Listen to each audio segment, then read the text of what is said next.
या खाली सर्वांनी जवळ आलास तर तुला ऐक ना आप हे तरी चालेल. हा जवळ आहे कारण ते फेज आला पाहिजे. थोडा पुजवला ना.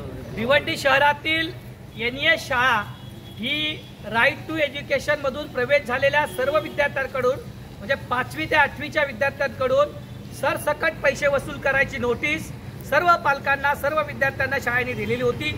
या संदर्भात आम्ही सकाळी प्राचार्यांना भेटून त्यांना जाब विचारला.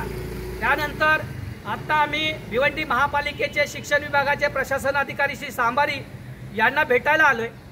त्यांनी आम्हाला आश्वासन दिलंय की पालकांकडून कुठल्याही प्रकारचे पैसे शाळा घेणार नाही.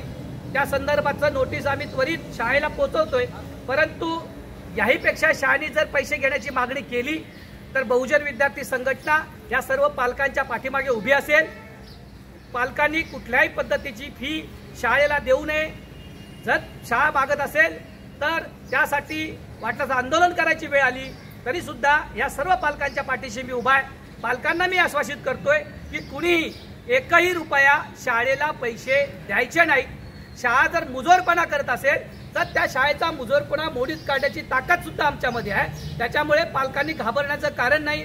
पालकांनी कुठल्याही पद्धतीचं त्यांच्यासाठी आम्ही उभे आहोत.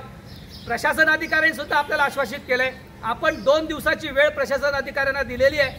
प्रशासन अधिकाऱ्यांनी त्या पद्धतीची पालकांना शाळेला नोटीस काढून पालकांना आश्वासित केलं नाही तर पुढल्या काळात शाळेने जर पैसे मागितले तर पुढची रणनीती आंदोलन करायची की काय कसं हे आपण सर्वांनी मिळून ठरवू. पण शाळेने जर पैसे मागितले तर त्यांची मुजोरी आपण मोडीत काढू. बहुजन विद्यार्थी संघटनेचा विजय असो. बहुजन विद्यार्थी संघटनेचा विजय असो. आणि साहेबांचा